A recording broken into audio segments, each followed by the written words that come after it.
네, 헤세드와 에메트라는 제목으로 하나님 말씀 증거하겠습니다. 한 가지 질문을 드려보려고 해요. 여러분, 변하지 않는 것이 있을까요? 변하지 않는 것. 네, 미국 테네시의 작은 마을 이야기부터 시작을 해보려고 합니다. 결혼 75주년을 맞은 노부부가 있었습니다. 작은 마을이니까 어느 집에 수저가 몇 개 있는지까지 잘 알 정도로 아주 가깝게 지내는 사이들이었습니다. 그러니까 마을 전체가 이 노부부의 75주년 결혼을 축하하기 위해서 이제 막 이런저런 일들을 준비한다는 이 소식이 지역 신문사에게도 이제 전달이 돼서 이 기자가 이 노부부를 찾아왔습니다. 인터뷰를 하러 찾아왔어요. 그래서 이제 묻습니다. 어르신들, 이 75년을 함께 사신 비결이 뭡니까? 이렇게 물어보니까 이 할아버지께서, 남편분께서 잠시 침묵하더니 이렇게 이야기를 합니다. 우리는 결혼할 때 두 가지만 약속을 했소. 첫째, 무슨 일이 있어도, 어떤 일이 있어도 서로를 포기하지 않는다. 둘째, 그리고 이 약속을 끝까지 지킨다. 이 두 가지 약속만 했다는 거예요. 이 기자가 놀라서 물었습니다. 그것뿐입니까, 어르신? 그게 정말 전부입니까? 이번에는 이 아내 되는 할머니께서 조용히 말을 이어갔습니다. 젊은 양반, 그게 전부라네. 남편이 사업에 실패했을 때, 그래서 파산했을 때도 우리는 서로를 포기하지 않았다네. 내가 유방암으로 죽음의 문턱까지 갔을 때도 남편은 내 곁을 지키며 끝까지 나와의 약속을 지켰다네. 큰아들이 교통사고로 먼저 하늘나라 갔을 때도 우리는 이 두 가지를 붙잡고 서로를 위하여 살아왔다네. 그리고 할머니가 마지막으로 덧붙였습니다. 변함없이 사랑하는 것, 끝까지 약속을 지키는 것, 이것이 바로 우리의 결혼 생활 75년 동안 지켜준 비결이라네 라고 이런 이야기를 했습니다. 여러분, 우리가 사는 시대를 한번 돌아보기를 원합니다. 이 영원이라고 하는 이 단어가 점점 사라지고 있습니다. 영원. 평생 직장이라는 말이요, 이제는 이 박물관에나 가야 이제 볼 수 있을 듯한 그런 예전의 구시대적인 유물이 되었어요. 100년 가약이라는 말도요, 결혼식장에서 사회자나 주례자가 이렇게 의례적으로 하는 이 수사에 지나지 않게 되었습니다. 변함없는 우정이요, 이 인터넷 온라인상에서 클릭 한 번이면은 관계가 그냥 끊어져 버립니다. unfollow 그런 게 있어요. 이 통계를 보면 더 분명합니다. 이 직장인들이 살아가면서 평생 그 이직, 직장을 옮기는 횟수가 7번에서 8번이 된대요, 여러분. 생각보다 많습니다. 이혼율이요, 여러분, 최소 33%입니다. 세상 중에 한 쌍은 여전히 이혼을 하고 있어요. 계약을 파기하고 약속을 지키지 않는 것이 일상이 되어버렸습니다. 서로 못 믿는 거예요. 영원하지 않으니까. 어제의 진리가 오늘의 거짓이 되어버리기도 합니다. 오늘의 중요한 아주 가치가 내일에는 쓰레기가 되어버릴 수도 있어요. 하지만 오늘 말씀은 선포하고 있습니다. 놀라운 진리를 선포해요. 변하지 않는 것이 있다. 영원한 것이 있다. 결코 흔들리지 않는 것이 있다라고 선포하고 있습니다. 그것이 무엇일까요? 바로 하나님의 헤세드와 에메트예요. 하나님의 헤세드와 에메트. 오늘 본문을 다시 한번 보겠습니다. 제가 읽어볼게요. 왕은 인자와 진리로 스스로 보호하고 그의 왕위도 인자함으로 말미암아 견고하니라. 아멘. 여기서 이 인자라고 하는 이 단어가요, 히브리어로 헤세드입니다. 들어보셨죠? 헤세드. 그리고 진리는 에메트예요. 진리는 에메트입니다. 히브리어로 그렇다는 거예요. 이 두 단어를 잘 기억하십시오. 오늘 설교의 제목이기도 하죠. 헤세드와 이 에메트를 잘 기억하세요. 왜냐하면 이 두 단어가 구약 성경 전체에서 하나님의 성품을 나타내는 가장 중요한 두 기둥이 되기 때문에 그래요. 뭐가 두 기둥이라고요? 헤세드와 에메트. 잠언은 솔로몬이 기록을 했다라고 알려져 있습니다. 역사상 가장 지혜로운 왕이기도 하죠. 솔로몬은 수많은 왕들의 흥망성쇠를 직접 두 눈으로 지켜본 사람입니다. 강력한 군대를 힘에 업고 일어선 왕들, 무력으로 일어선 왕들, 근데 그들도 결국에는 무너졌다는 거예요. 막대한 부로 권력을 잡은 왕들 역시 다 아침의 이슬처럼 사라져 버립니다. 그런데 솔로몬이 발견한 비밀이 있었는데요. 이 진정한 이 왕국의 기초는 이 무력이나 힘이나 이 부가 아니라 하나님의 헤세드와 에메트라는 거예요. 이건 그냥 단순한 정치 이야기가 아닙니다. 이 수천 년 전 오래된 이 왕의 이야기도 아니에요. 오늘날 우리를 향한 하나님의 이 말씀이라는 것이지요. 하나님 나라가 왜 견고한지, 우리 인생이 어떻게 흔들리지 않을 수 있는지, 우리 가정이, 일터가, 교회가 어떻게 무너지지 않을 수 있는지 그 영원한 비밀을 알려주고 있는 말씀이 오늘 본문 말씀이에요. 이 첫 번째 기둥, 이 헤세드에 대해서 알아보길 원합니다. 이 헤세드는 변함없는 사랑, 하나님의 사랑을 의미합니다. 변함없는 사랑. 이 헤세드를요, 한 단어로 번역하는 것은 불가능합니다. 이 히브리어의 특징이 그래요. 한 단어에 여러 가지 깊은 의미가 다 말로 표현할 수 없는, 응축되어 있는 이 언어가 바로 이 히브리어죠. 너무나 깊고 풍성한 의미를 담고 있는 이 단어가 히브리어 헤세드입니다. 영어 성경을 보면요, 이 헤세드를요 이렇게 다양하게 번역합니다. Loving kindness, 친절한 사랑, steadfast love, 굳건한 사랑, unfailing love, 실패하지 않고 실수하지 않는 사랑, 그리고 covenant love, 언약적인 사랑. 이 영어로도 다 담아낼 수가 없으니까 이 번역본마다 제각기 다른 언어로 표현하고 다른 뜻으로 표현하고 있는 거예요. 그래서 이 헤세드를 인자라고 한글로 딱 표현하기에는, 그 뜻을 다 드러내기에는 좀 부족함이 있다는 것이지요. 그래도 간단하게 정의해 보면요, 이 헤세드는 이렇게 됩니다. 의미가 멈추지 않는 사랑, 포기를 모르는 사랑, 끝까지 갈 때까지 가는 사랑, 이게 바로 하나님의 사랑, 헤세드라는 거예요. 헤세드. 출애굽기 34장 6절을 보시면요, 모세가 하나님을 만나고 싶다고 하자 하나님이 자신을 이렇게 소개하십니다.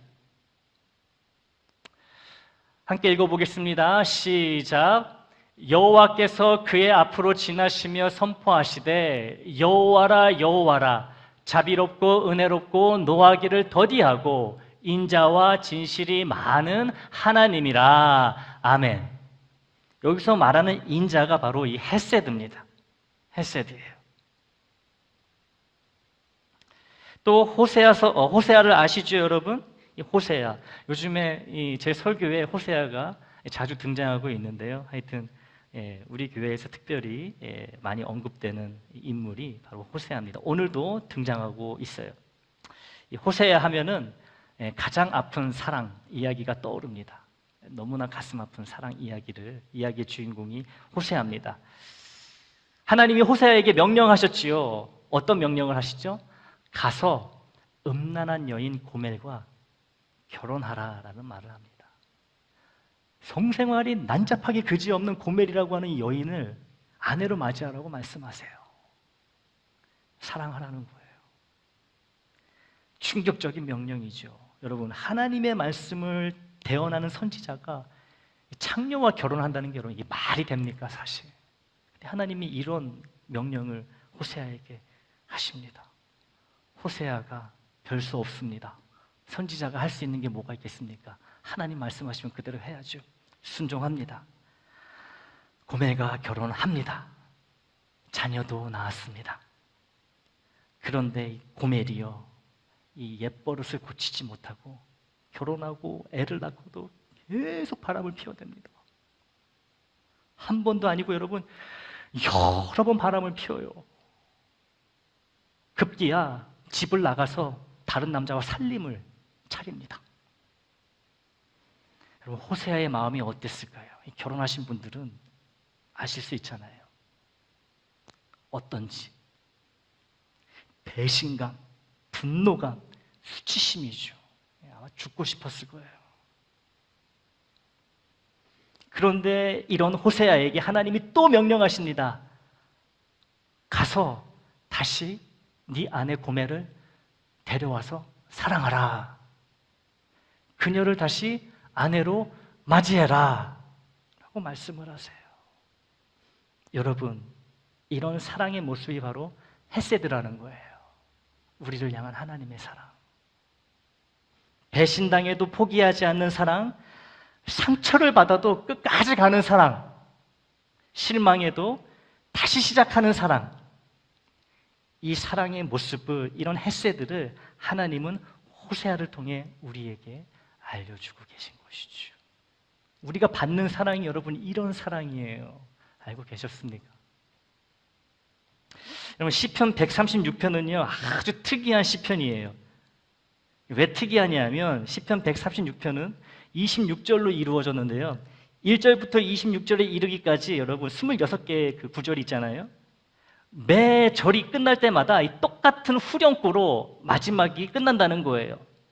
1절이 끝날 때 여러분 이렇게 끝납니다. 그의 인자하심이 영원하미로다. 하나님의 헤세드가 영원하미로다. 2절도 이렇게 끝납니다. 그의 인자하심이 영원하미로다. 3절도 4절도 10절도 16절도 25절도 26절도 그의 인자하심이 영원하미로다 계속 반복되고 있어요. 여러분, 왜 이렇게 26번이나 반복하고 있을까요?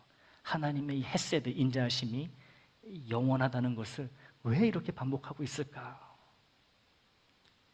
우리가 잊어버리기 때문에 그래요. 하나님의 이런 사랑을 자꾸 잊어버리니까 하여튼 시편 136편은 작정하고 하나님이 기록하신 책인 거예요. 제발 좀 잊지 말아라. 또 우리가 의심하기 때문에 그렇습니다. 하나님의 사랑을 어느 순간에 의심하게 된다는 거예요. 설마 이 지경에서도, 이 상황에서도 나를 사랑하시겠어? 그리고 우리가 하나님의 이 사랑을 포기하기 때문에 그렇습니다. 버려버린다는 거예요. 그러니 이 시편을 통해서 기억하라고, 하나님의 이 끈질긴 사랑, 멈추지 않는 사랑은 영원하다는 것을 우리에게 반복해서 알려주고 있는 거예요. 그만큼 하나님의 이 헤세드, 이 사랑은 영원하다는 것이죠. 멈추지 않는 사랑, 막을 수 없는 사랑, 갈 때까지 끝까지 가는 사랑. 하나님의 성품을 알려주는 이 두 번째 기둥, 에메트에 대해서 나눠보고자 합니다.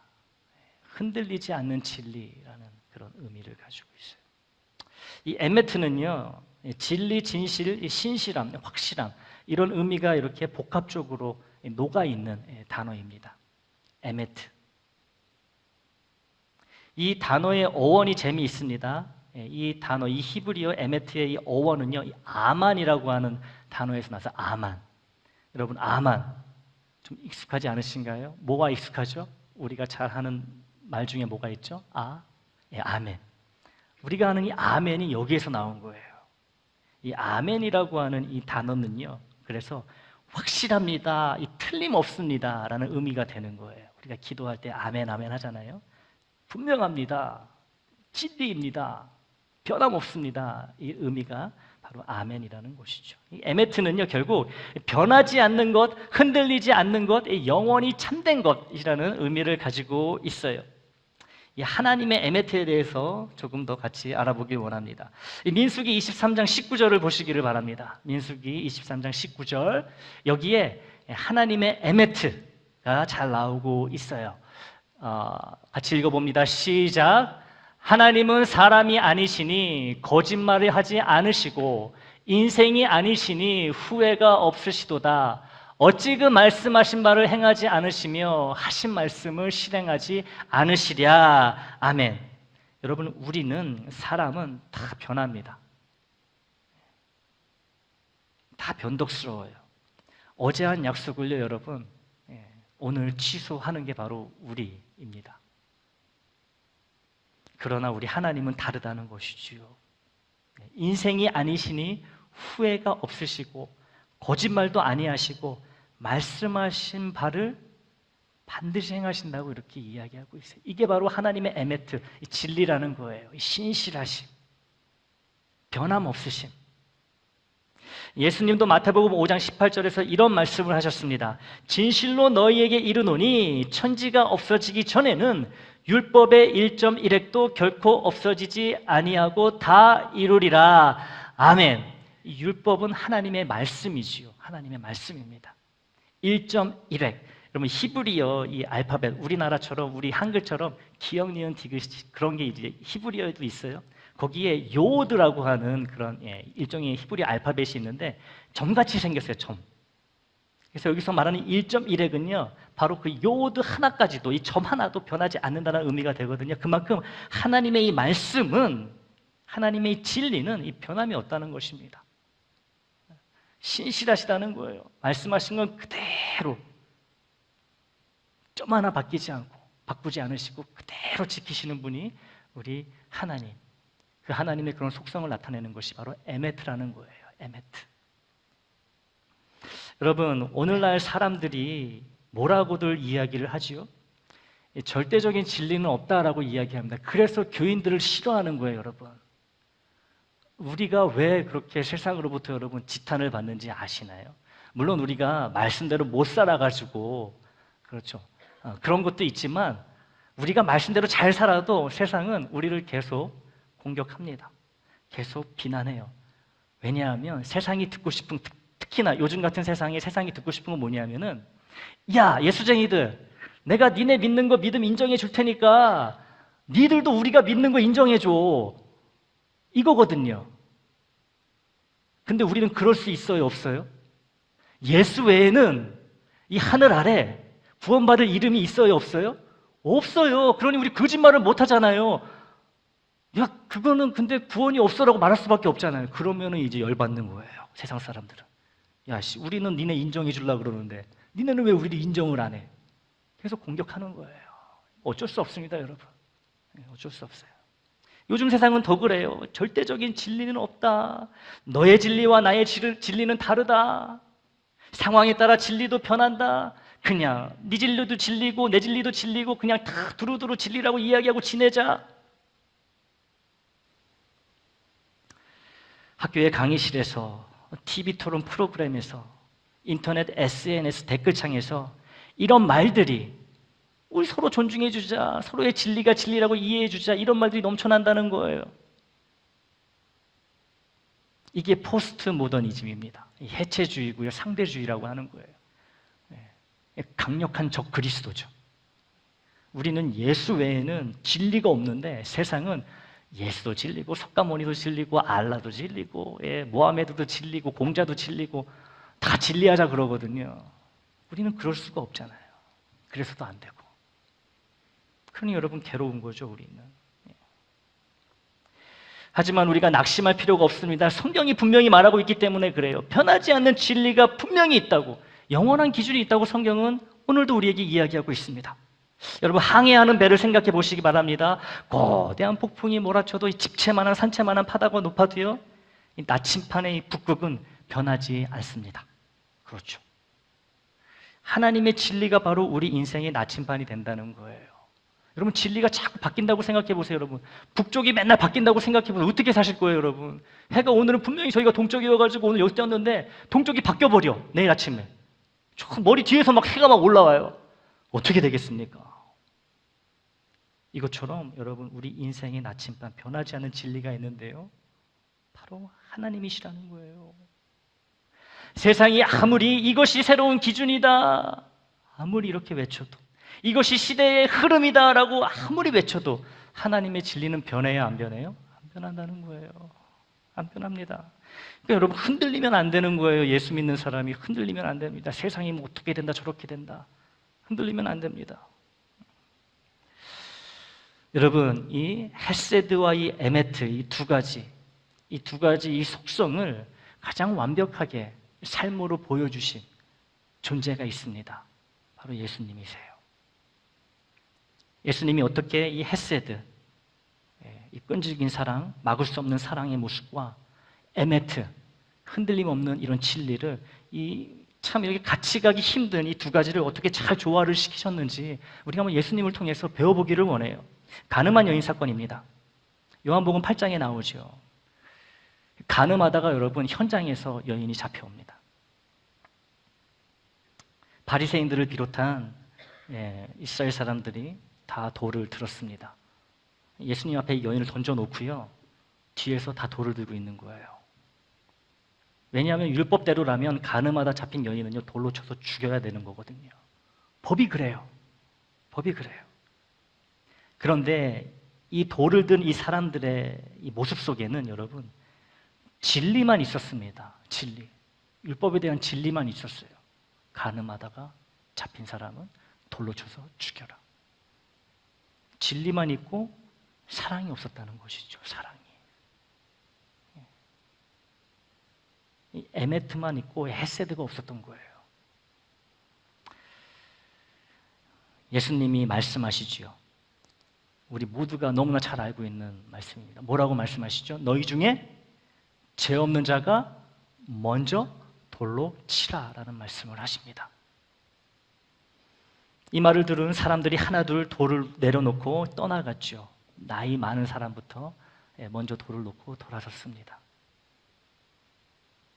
이제 그 자리에는, 그 현장에는 예수님과 여인 두 사람만 남게 되었지요. 예수님이 여인에게 물으셨습니다.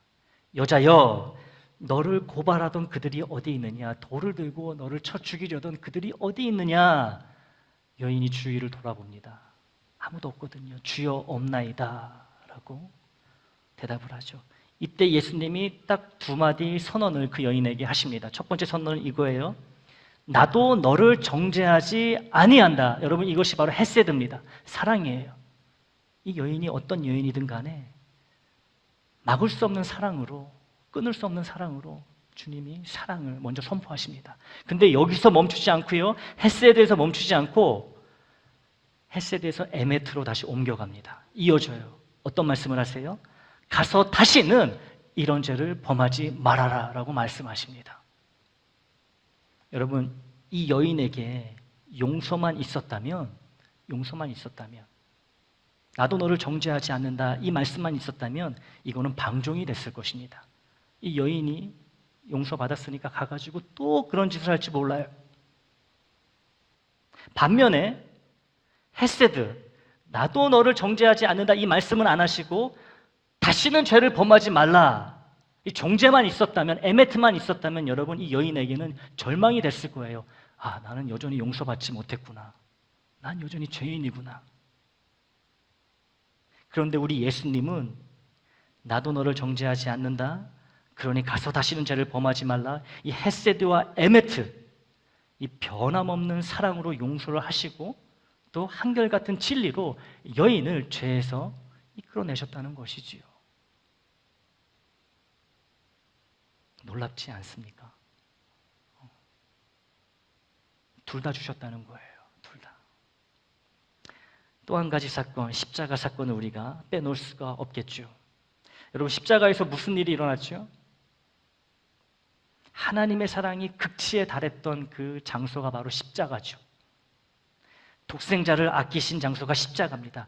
이것이 헤세드예요. 우리를 향한 사랑 때문에 아들을 죽이신 거예요. 나를 살리시려고. 헤세드입니다. 동시에 십자가는요, 하나님의 이 공의, 죄를 그냥 간과하지 않으시는, 간과하실 수 없는 하나님의 공의가 완전히 충족된 장소가 바로 십자가이기도 했습니다. 죄값이 완전히 지불됐거든요. 무엇으로요? 하나밖에 없는 아들의 피값으로 우리의 죄값이 치러진 거예요. 이게 바로 에메트라는 것이죠. 하나님의 헤세드와 하나님의 에메트가 십자가에서 정확하게 완벽한 균형을 이루면서 우리에게 구원을 주었다는 거예요. 시편 85편 10절의 예언이 성취가 된 것이죠. 인애와 진리가 같이 만나고 의와 화평이 서로 입맞추었으며, 십자가 사건을 내다보고 기록된 말씀이 바로 이 시편 85편이라는 거예요. 여러분, 십자가는요, 이 모순이 해결되는 장소입니다. 어떻게 죄인을 용서하면서도 여러분 의로울 수 있습니까?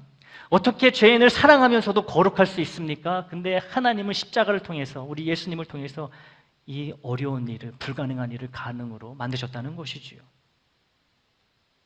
예수님이 우리 대신 죽으심으로 하나님의 헤세드와 하나님의 에메트, 공의 진리가 만족이 됐던 거예요. 이제 우리 하나님의 헤세드와 이 하나님의 에메트를 우리 삶에 적용해 보기를 원합니다. 먼저 개인의 삶을 들여다보기를 원해요. 매일 아침 우리는 선택합니다. 여러분, 아무 생각 없이 사는 것 같아도요, 자고 일어날 때는 다 생각을 합니다. 하루를 시작할 때는. 어떻게 살 것인가 다 선택을 한다는 말이죠. 세상은 끊임없이 말합니다. 유연하게, 오징어처럼 문어처럼 부들부들하게, 야들야들하게, 유연하게 살아라. 상황에 맞춰 살아라. 적당히 타협하며 살아라. 계속 이야기합니다.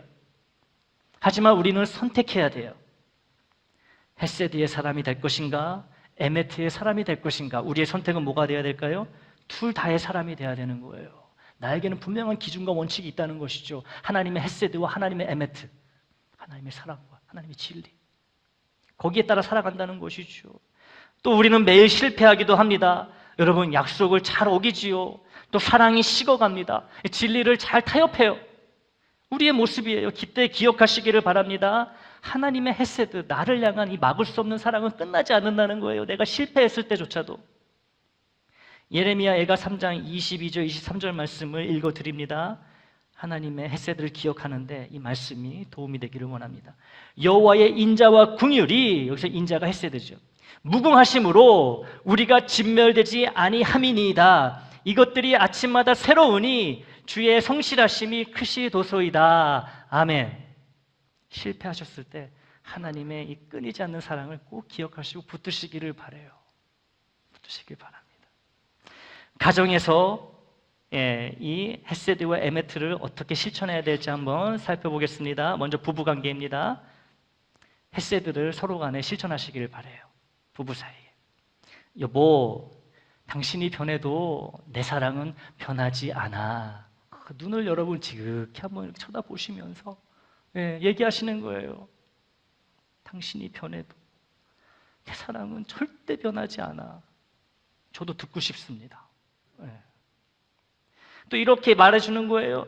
당신이 실수해도 나는 당신 편이야. 나는 당신 편이야. 죽었다 깨도 나는 당신 편이야. 우리가 늙어도 병들어도 가난해져도 내가 당신 곁에 항상 있을게. 이게 여러분 헤세드입니다. 하나님의 헤세드를 나누는 거예요. 감정이 아니고 여러분 언약입니다. 언약이에요. 결단이지요. 하나님 앞에서 하는 거룩한 맹세가 되는 거예요. 헤세드만 실천해서는 안 됩니다. 여러분 에메트도 실천하십시오. 부부간의 약속을 지키시기를 바랍니다. 제일 가까운 사이기 때문에 실수도 제일 하기 쉬운 상대가 바로 이 부부관계잖아요. 그렇죠? 더 조심해야 돼요. 서로 약속을 잘 지키십시오. 작은 약속도 소중히 여기시기를 바랍니다. 약속 못 지키시면 사과하시기 바랍니다. 대충 넘어가지 마시고. 그리고 도와줄 게 있으면 여러분 도와주시기 바랍니다. 부부간에. 일관성을 유지하시길 바랍니다. 기분 좋을 때만 서로에게 친절하시면 안 돼요. 화가 날 때도 존중해 주시기를 바랍니다. 자녀 양육에 대해서 이야기를 나눕니다. 헤세드로 자녀를 품으시길 바랍니다. 자녀야, 네가 1등해도 꼴찌해도 너는 변함없는 나의 보물이야. 얘기해 줘야 된다는 거예요. 네가 성공해도 실패해도 난 널 변함없이 사랑해. 이게 자녀를 향한 하나님의 헤세드라는 것이죠. 여러분, 조건적인 사랑은 자녀를 불안하게 만듭니다. 얼마나 마음 아픈 일이에요. 내가 잘해야지, 내가 좋은 성적 받아야지, 내가 출세해야지 우리 엄마 아빠가 나를 자랑스러워하는구나. 이거 얼마나 불행한 일입니까, 여러분? 그거 아니잖아요. 무조건적인 사랑은 여러분 자녀를 강하게 합니다. 자녀가 장성했어도 여러분 꼭 이 말씀을 해주세요. 네가 어떻든 간에 엄마는, 아빠는 너를 한결같이 사랑한단다. 너를 지지한단다. 너는 나의 면류관이란다. 하나님이 주신. 얘기해 주세요. 자녀는 부모로부터 이런 사랑을 받을 자격이 충분합니다. 태어나고 싶어서 태어났습니까, 여러분? 안 그래요? 아이가 방황할 때도, 반항할 때도, 문을 쾅 닫고 들어갈 때도 이런 자녀가 있더라도 포기하지 마시기를 바랍니다. 그리고 또 에메트로 여러분 가르치시기를 바랍니다. 기준 없는 사랑이 되어서는 안 돼요, 여러분. 사랑에는 반드시 기준이 있어야 됩니다. 사랑에 기준이 없다면 그건 사랑이 아니라 방임이고 방치가 되는 거예요. 내가 너를 사랑하지만 얘야, 이것은 잘못된 거란다. 고쳐야 된단다. 내가 너를 용서하지만 네가 이 잘못에 대한 책임은 져야 한단다. 너를 이해하지만 규칙은 지켜야 한단다. 원칙을 세우되 여러분 사랑으로 지도하고 품어야 된다는 거예요. 무조건 오냐오냐가 아니라는 것이죠. 훈계를 하되 여러분 격려와 함께 해야 되는 거예요. 이게 바로 헤세드와 에메트, 균형 잡힌 자녀 양육이 됩니다. 사랑과 진리가 균형을 이뤄야 된다는 거예요. 자, 우리 이제 애장 공동체에 대해서 이야기를 나눠보길 원합니다. 우리 애장 공동체는 변함없는 사랑이 실천되는 그런 장이 되어야 됩니다. 야고보서 2장 1절 말씀을 읽어드립니다. 내 형제들아, 영광의 주 곧 우리 주 예수 그리스도에 대한 믿음을 너희가 가졌으니 사람을 차별하여 대하지 말라. 교회는 차별 없는 사랑의 공동체가 돼야 합니다.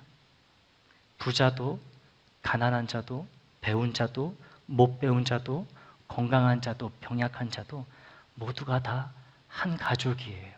한 식구입니다. 차별이 있을 수가 없어요. 있어서도 안 되고요.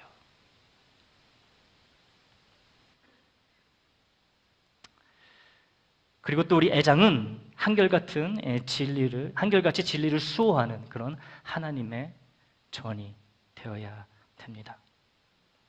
여러분, 우리가 사랑을 강조하고 사랑이 좋지만 그렇다고 진리를 희생시켜서는 절대로 안 됩니다.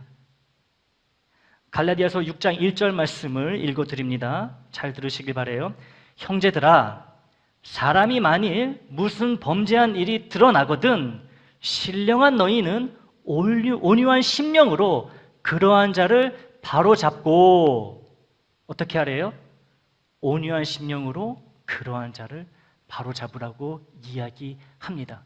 사랑하니까, 가족이니까 죄 짓고 잘못해도 그냥 넘어가지 말란 얘기예요. 사랑하는 마음으로 잘못된 거를 가르치란 얘기죠. 그러면 안 됩니다. 그러면 우리 모두가 힘들어집니다. 사랑의 마음으로 잘못을 지적하고 바로 세워줘야 된다고 이야기하고 있어요. 여러분, 우리가 사랑으로 권면하되 하나님의 이 진리의 말씀을 절대로 희생시켜서는 안 됩니다. 할 수 있다는 것을 주님이 보여주셨고 말씀은 계속해서 우리에게 가르쳐주고 있습니다.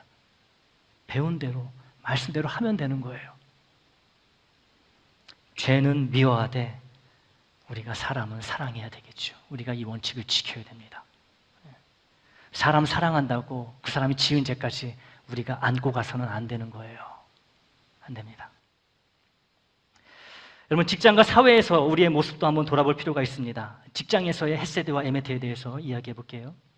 이 상사나 동료가 보든 안 보든, 평가를 받고 있든 안 받고 있든, 내가 인정을 받든 못 받든 한결같이 최선을 다하시기를 바랍니다. 여러분, 한 사람 한 사람이 우리 애장의 얼굴이에요. 여러분, 결국에는 드러나게 돼 있어요. 교인이라는 것이.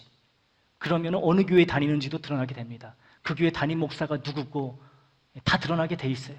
그러니 여러분, 한결같이 성실하게 일하시기를 바랍니다. 한결같이 정직하시기를 바라요. 작은 거짓도 하지 마십시오. 회사 볼펜 하나도 함부로 갖지 마시기를 바라요. 갖고 싶으면 이야기하고 갖다 쓰든가 하세요. 쓰지 말라 그러면 안 쓰면 되는 거고요. 또 근무 시간을 속이지도 마십시오. 성실하게 주어진 시간에 최선을 다해서 일하시기 바랍니다. 이게 착한 행실로 하나님께 영광 돌리는 거예요. 여러분, 다니엘을 보십시오. 바벨론 제국의 포로로 끌려가서 이 포로였습니다. 포로의 신분이었어요. 그러나 누구보다도 정직하게 맡겨진 일을 수행했습니다. 어떻게 됐죠?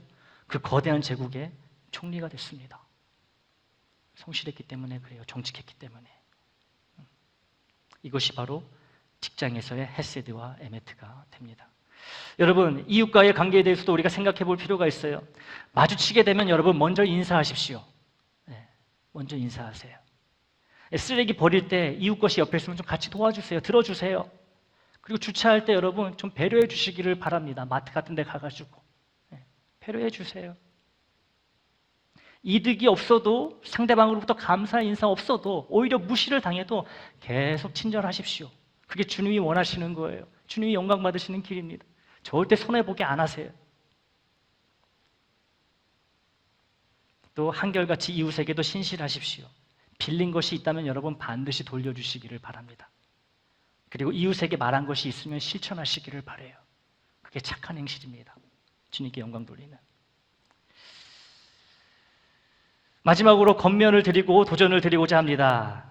세 가지 기억할 것이 있어요. 첫 번째, 하나님의 포기하지 않는 사랑을 기억해 주시기를 바랍니다. 하나님은 절대로 나를 포기하지 않으세요. 여러분, 포기하지 않으십니다. 이사야 49장 15절에 이런 말씀이 있습니다. 여인이 어찌 그 젖 먹는 자식을 잊겠으며 자기 태에서 난 아들을 긍휼히 여기지 않겠느냐. 그들은 혹시 잊을지라도 나는 너를 잊지 아니할 것이라. 너희 부모가 너를 태에서 직접 낳은 너의 그 어미가 너를 잊을지라도 나는 너를 잊지 않는다라고 이렇게 이야기하세요. 엄마가 나를 잊는다는 게 여러분이 말이 됩니까? 상상도 할 수 없죠. 그런데 그럴 수도 있다고 하나님 말씀하세요. 사람이니까. 근데 나는 그러지 않는다고 말씀하십니다. 엄마의 사랑도 내 사랑에 비하면 하찮다고 말씀하시는 거예요. 어머니가 안 계신 분들 돌아가셔가지고 슬프시죠? 마음이 힘들 때 더욱 엄마 생각 나시죠? 너무 많이 슬퍼하지 마시고 하나님의 이 사랑을 붙드시기를 바랍니다. 다 채워주세요. 하나님의 사랑이 다 채워주십니다. 내가 얼마나 멀리 갔든 얼마나 많이 실패했든 얼마나 깊이 떨어졌든 하나님은 나를 절대로 포기하지 않으십니다. 두 번째, 하나님의 변하지 않는 진리를 붙잡으시기를 바랍니다. 에메트죠. 이사야 40장 8절은 이렇게 기록합니다. 풀은 마르고 꽃은 시드나 우리 하나님의 말씀은 영원히 서리라. 아멘. 유행은 바뀝니다. 철학은 변합니다. 이론은 늘 수정되기 마련입니다. 그러나 하나님의 말씀은 변함없이 영원합니다. 영원한 걸 붙드십시오. 그러니 말씀을 읽으시고요. 말씀을 묵상하시고요. 그 말씀대로 사시기를 바랍니다. 세 번째, 예수님을 통해 새로운 삶을 날마다 살아가시기를 바랍니다. 고린도후서 5장 17절입니다. 그런즉 누구든지 그리스도 안에 있으면 새로운 피조물이라 이전 것은 지나갔으니 보라 새 것이 되었도다. 이렇게 사는 것 우리 힘으로는 불가능합니다. 우리의 의지로는 한계가 있어요. 그러나 그리스도 안에서 성령의 능력으로 얼마든지 가능합니다. 간구하시고 성령의 능력을 붙드시길 바랍니다. 그러면 새 것으로 살아갈 수 있는 거예요. 새 모습으로. 사랑하는 애장 식구 여러분, 우리는 이 땅에서의 순간을 위해 창조된 피조물들이 아닙니다. 우리는 영원을 위해 창조된 하나님의 자녀예요.